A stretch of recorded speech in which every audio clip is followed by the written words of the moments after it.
اچھا میں ایک بات کرنا چاہتا ہوں، میری عادت نہیں ہے، میں یہ اپنی بڑائی نہیں کر رہا، اپنی بڑائی وہ ہو جو میں کہوں میں نے یہ کر دیا۔ میں حضور علیہ السلام کی یہ شان کہ حضور آج بھی کیسے کرم کرتے ہیں جو خود دیکھا وہ آپ کے آگے بیان کرنا چاہتا ہوں۔ آپ سننا چاہتے ہیں، اپنی آپ بیتی بیان کرنا چاہتا ہوں۔ قبلہ سید عارف شاہ صاحب گیلانی، مولانا کلیم اللہ صاحب، میں مدینہ منورہ میں تھا، شاید یہاں بھی کوئی ایسے لوگ ہوں جو اس وقت میرے ساتھ تھے۔ ایسے اس بات کے واقعے کے کئی گواہ میرے پاس موجود ہیں۔ رمضان کا مہینہ تھا، غالباً یہ رمضان چھوڑ کے 2 سال قبل رمضان کا واقعہ ہے غالباً۔ میں گنبد خضرا کے سامنے تھا، حضور علیہ السلام کا روضہ اقدس کے سائے میں نے مغرب کی نماز پڑھی، میں نے سلام پھیرا، مجھے کچھ احباب تو یاد ہیں جو اس وقت میرے ساتھ تھے۔ میں نے سلام پھیرا تو ایک شخص آیا شاہ صاحب، وہ مجھے ایک دم سینے سے لگا کے رو پڑا۔ وہاں اکثر لوگ یہ سمجھتے ہیں کہ میری طبیعت میں کوئی ایسا نخرہ ہے کہ میں ملنا نہیں چاہتا، وہاں اصل میں آپ کو پتا ہے سوء ادب ہے، جب پیروں کا پیر موجود ہو تو نوکروں چاکروں سے کیا ملنا ہے۔ میں وہاں لوگوں کو سمجھاتا ہوں بھئی یہاں ہمیں مل کے وقت ضائع مت کرو، ہم تو اس دربار کے کتے ہیں، یہاں مالک کا روزہ دے گا۔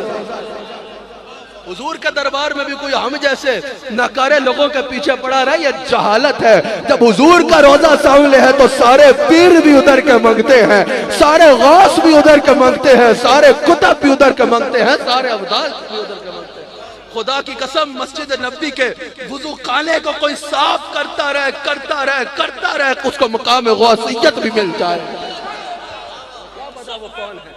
ابھی پچھلے دنوں الحمدللہ وہ ایک دن سے کام پہ تشریف لائے ہوئے تھے، ان کی شفقت ہے، وہ جب پاکستان آتے ہیں وہ مجھ پہ ضرور کرم فرماتے ہیں، جو حضور کے روزے کے کنجی بردار ہیں، ہر ہفتے حضور علیہ السلام کے روزہ اقدس کے اندر جا کے صفائی کرتے ہیں۔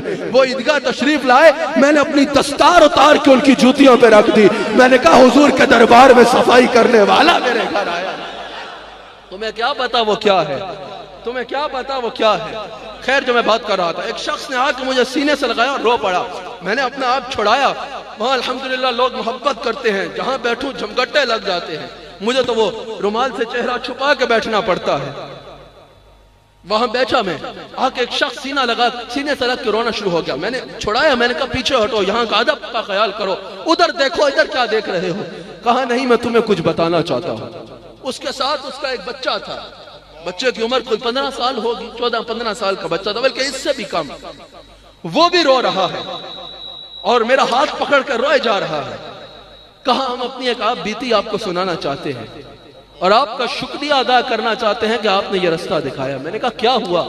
میں ویسے نہ سنتا، لیکن ان کے لہجے میں اتنی پختگی تھی اور ان کی آنکھوں کے آنسو بتا رہے تھے کہ انہوں نے کچھ دیکھا ہے۔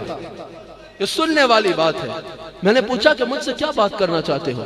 کہا ہم آپ کا ٹی وی پہ بیان بڑے شوق سے سنتے ہیں، ہمارا یہ بچہ ہے، اس کو بلڈ کینسر، اور ڈاکٹرز نے کہا کہ اس کا 1 ہفتہ ہے۔ یہ میں اپنا نہیں بتا رہا، اس میں میرا کچھ بھی نہیں ہے، پورا واقعہ سن لیجئے گا، یہ میں مدینہ پاک کا بتا رہا ہوں کہ میرے آقا پہ آج بھی کوئی اعتماد کرے تو کیا ہوتا ہے۔ یہ حضور پہ اعتماد کا صلہ بتا رہا ہوں۔ کہا کہ ڈاکٹرز نے کہا تھا کہ یہ مشکل سے مہینہ کاٹے گا، یہ مر جائے گا، اس کا بلڈ کینسر ایک مقام پہ ہو تو کتنا خطرناک ہوتا ہے، اس کے بلڈ کینسر ہے، پورے جسم میں کینسر پھیل رہا ہے، یہ بچ ہی نہیں سکتا۔ کہتے ہم پریشان تھے، ہم روتے تھے۔ ایک رات یہ اپنے کمرے میں اکیلا تھا اور ٹی وی پر آپ کا بیان آ رہا تھا۔ اچانک کیا ہوا کہ ہمیں کمرے سے چیخیں مار مار کے رونے کی آواز آئی۔ ہم نے سوچا اس کا وقت آخر آ گیا ہے، تکلیف سے تڑپ رہا ہے۔ ہم اپنے بچے کو سینے سے لگانے کے لیے دوڑے تو دیکھا وہ اپنی نشست پہ بیٹھا ٹی وی پہ بیان سن رہا ہے اور چیخیں مار مار کے رو رہا ہے۔ اور اس وقت آپ یہ واقعہ بیان کر رہے تھے کہ حضور نے حبیب یمنی کی بیٹی کو شفا دی۔ تو کہتے ہیں کہ ہم نے اپنے بچے سے پوچھا، میری بات سننا، کہ بچے کیوں رو رہا ہے؟ کہا سنو یہ کیا بیان کر رہا ہے کہ کافر حضور کے سامنے آیا، اس نے عرض بھی نہیں کی، حضور نے کافر کی بچی کو شفا دے دی۔ میں یہ سن کے حضور سے کہہ رہا ہوں اور یا رسول اللہ اگر کافروں کے بچوں کو ٹھیک کر سکتے ہو، میں تو آپ کا نوکر ہوں، میں تو آپ کا نوکر ہوں۔ کہاں ہماری آنکھوں سے آنسو نکل آئے، ہم سارے گھر والے رو پڑے۔ 2 دن بعد ہسپتال لے کے گئے، ٹیسٹ کرایا، ڈاکٹروں نے کہا اس کو لے کے جاؤ، اس کو لاؤ جس کے خون میں کینسر،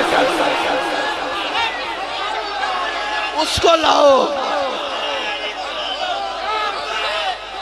میں حضور کی محفل میں بیٹھا ہوں، میں اللہ کو حاضر ناظر جان کے اللہ کی قسم اٹھا کے کہتا ہوں ایگزیکٹ یہی واقعہ مجھے سنایا۔ کہا ڈاکٹروں نے کہا اس کو تو کچھ بھی نہیں ہے، اس کو لاؤ جس کے خون میں کینسر تھا۔ خدا کی قسم آج بھی فریاد امتی جو کرے حال زار میں ممکن نہیں کہ خیر البشر کو خبر نہ ہو۔ آج بھی اگر حضور کو کوئی پکارے، کوئی شفا مانگے، مصطفیٰ شفا دیتے ہیں، کوئی اولاد مانگے مصطفیٰ اولاد دیتے ہیں، کوئی دنیا مانگے مصطفیٰ دنیا دیتے ہیں، کوئی دولت مانگے مصطفیٰ دولت دیتے ہیں، کوئی زندگی مانگے مصطفیٰ زندگی دیتے ہیں۔ خدا کی قسم کوئی دین مانگے مصطفیٰ دین دیتے ہیں، کوئی دنیا مانگے مصطفیٰ دنیا دیتے ہیں۔ میں حلف دے کے کہتا ہوں، میں اپنے رب کی قسم اٹھا کے کہتا ہوں، کوئی جنت مانگے مصطفیٰ جنت دیتے ہیں، کوئی کاثر مانگے مصطفیٰ کاثر دیتے ہیں، اور یہ تو یہ ہے کوئی رب مانگے مصطفیٰ رب سے ملا دیتے ہیں۔